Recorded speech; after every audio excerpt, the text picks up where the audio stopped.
Cancel করলে কেন? আমার শরীর খারাপ, অতটা স্ট্রেন নিয়ে আমার পক্ষে সম্ভব না। কেন? বাড়িতে থাকলে কি তোমাদের অসুবিধা হবে? হচ্ছেই তো, দিন রাত আমার পেছন পেছন টিকটিক করছো কেন? সারাদিন আমার পায়ে পায়ে ঘুরঘুর করতে স্ট্রেন হচ্ছিল। আচ্ছা, আমার একটা পুরনো বন্ধু এক যুগ বাদে আমার কাছে আসবে বলে চিঠি দিয়েছে। আমি তার জন্য একটু অ্যারেঞ্জমেন্ট করছি। সেটা তোমারও তো ছেলের মতো চোখ দিয়ে পর্যবেক্ষণ করার কি আছে গো? আমি তার জন্য একটু চিকেন আনছি, তুমি এমনি করে দেখছো। একটু মাছ আনছি, তুমি অমনি করে দেখছো। একটু পুডিং বানাচ্ছি। আপেলের পুডিং বিশেষ যত্ন নিয়ে বানাতে দেখবে। তুমি যে দেখছিলে সেটাও আমি দেখেছি।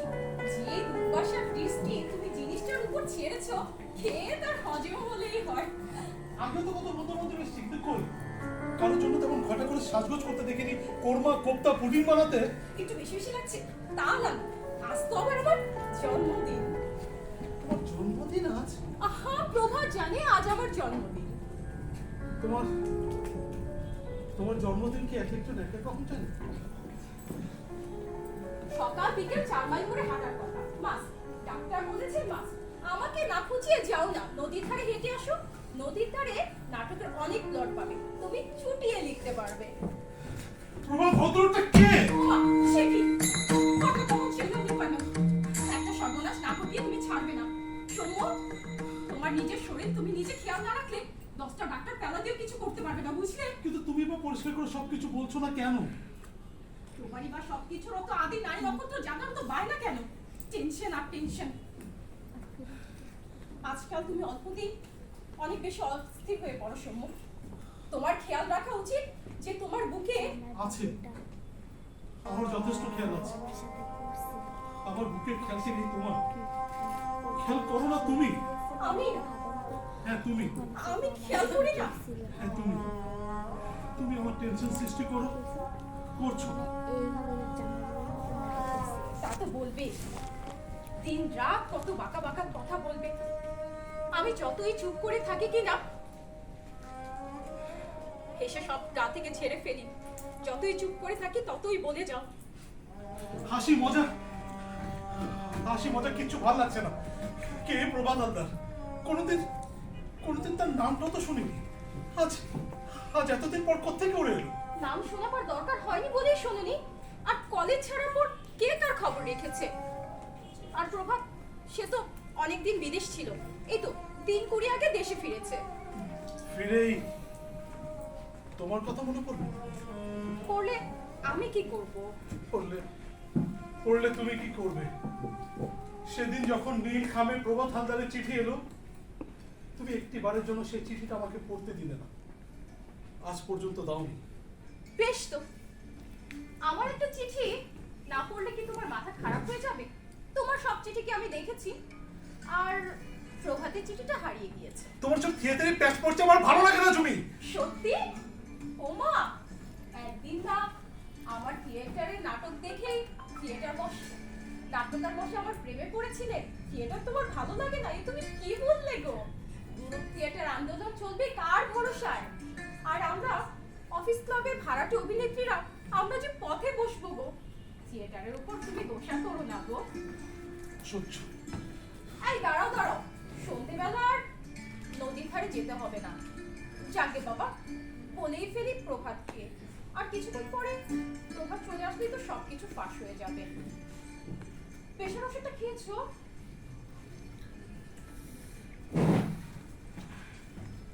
আশ্চর্য ছেলে বটে। সৌম্য, যেটা একবেলা না খেলে তোমার চলে না, সেটা কি করে ভুলে যাও তুমি?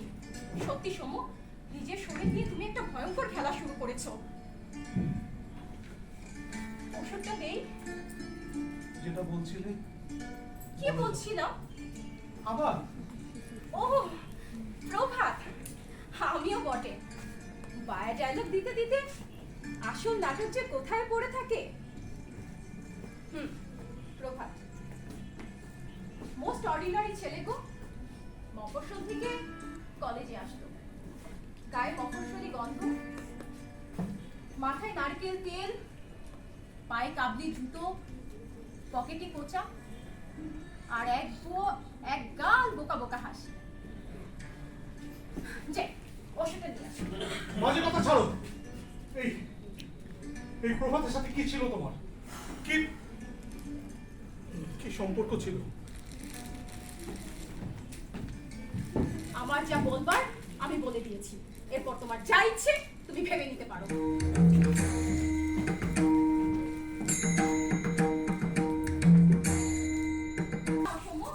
ওষুধটা খেয়ে নাও। এবার তুমি এখানে শুয়ে পড়লে কেন?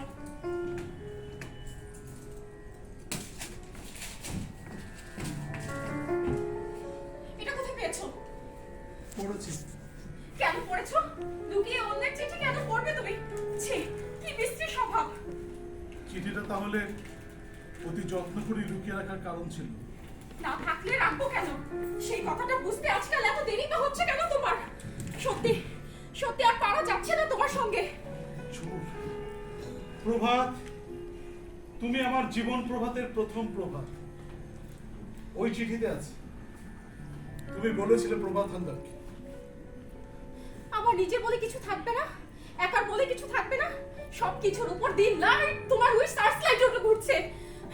সত্যি সমু, আর পারছি না। যদি বলেই থাকে কি হয়েছে তাতে? কিছু না, নাতি। অনেক মেয়েই সেটা অনেক ছেলেকে বলতে পারে, কিন্তু বহু বছর পর যখন প্রভাতের প্রত্যাগমনের জন্য নিজেকে সাজা হয়, ঘর সাজানো হয়, পুডিং বানানো হয়, খবরদার প্রভাত যেন আমার এই বাড়িতে না আসে। আমার আমাদের বাড়িতে যেন প্রভাত না আসে। সমু, সমু, শোনো, প্রভাত যেন শোনো না আমার আসে। কথা। সমু, সমু।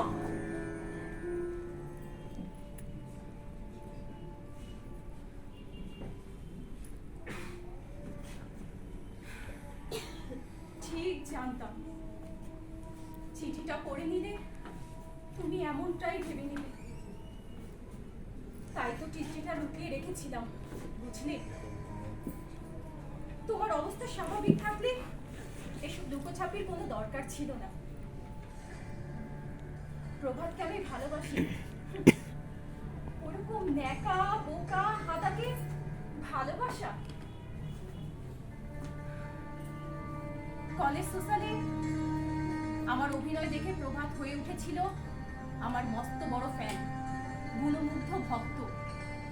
সারাক্ষণ দেখতাম কলেজে আমার পেছন পেছন হেঁটে বেড়াতো, আর আমার মুখের দিকে হা করে তাকিয়ে থাকতো, আর আর ফিক ফিক করে হাসতো।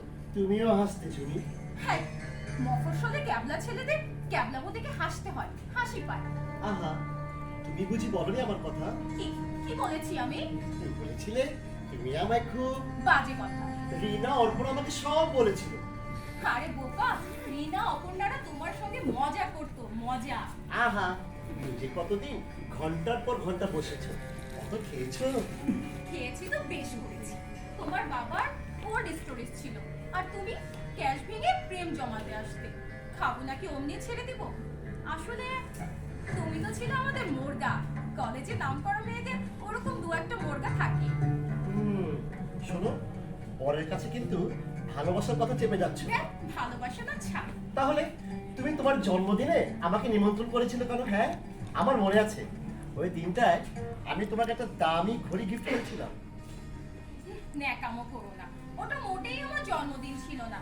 আমার নিজের ঘড়িটা হারিয়ে গিয়েছিল, নীলু মামা খুব বকাবকি করছিল, তাই তো জন্মদিনের ফাঁক পেতে ঘড়িটা তোমার কাছ থেকে বাগিয়ে নিই।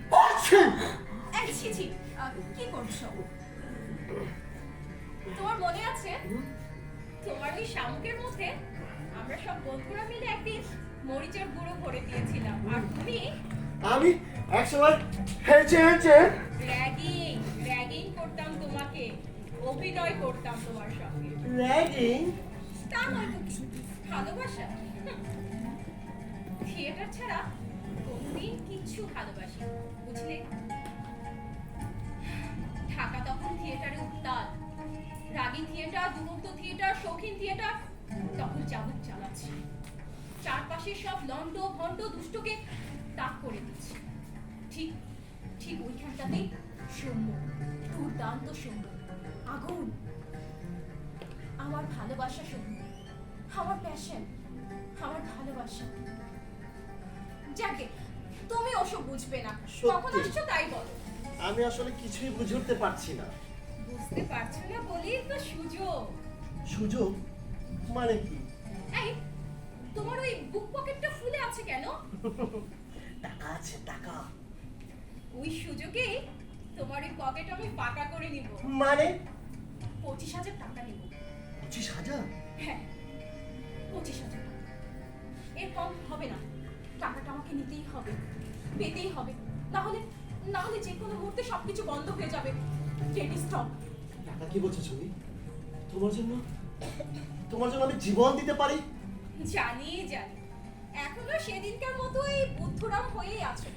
তাই তো আবারও সেই জন্মদিনের পাট্টা পেতেছি। মানে কি বলছো? আচ্ছা, আমি কিন্তু আসতে একটু লেট হবে, বুঝেছো? কেন? আরে শোনো না, শহরে নেমে দেখি অনেক জ্যাম, রাস্তায় কোনো প্রকার ট্যাক্সি পাচ্ছি না। ডাবল ভাড়া দাও, কাপড় খসে যাবে। আরে ডাবল ভাড়া দিয়েছি। শহরের খেলা তুমি আজও বুঝলে না? বললাম না, ডাবল ভাড়া দিয়েছি। ধরেছো ট্যাক্সি? ধরেছি ট্যাক্সি। কোথায় আছো? বাংলা মোটরে। তাড়াতাড়ি এসো। আরে এই তো কাছে চলে এত আসলাম। দূর কেন? শাহবাগ, এসো, এই যে তাড়াতাড়ি কাকরাই, এসো, এই তো। তাড়াতাড়ি এসো।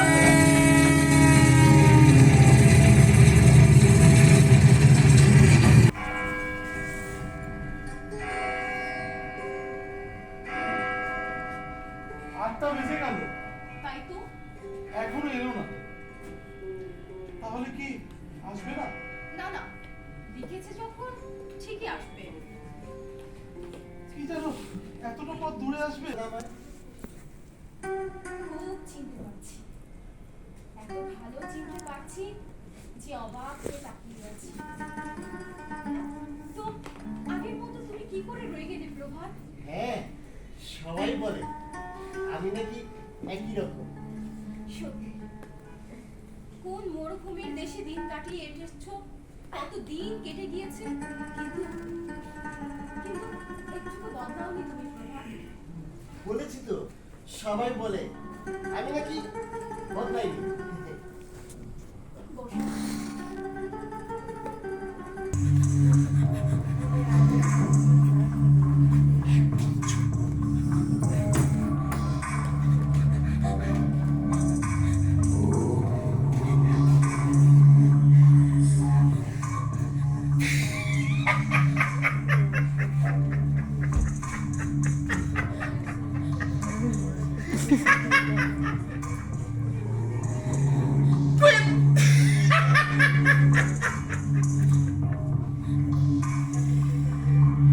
তেলের গুলি।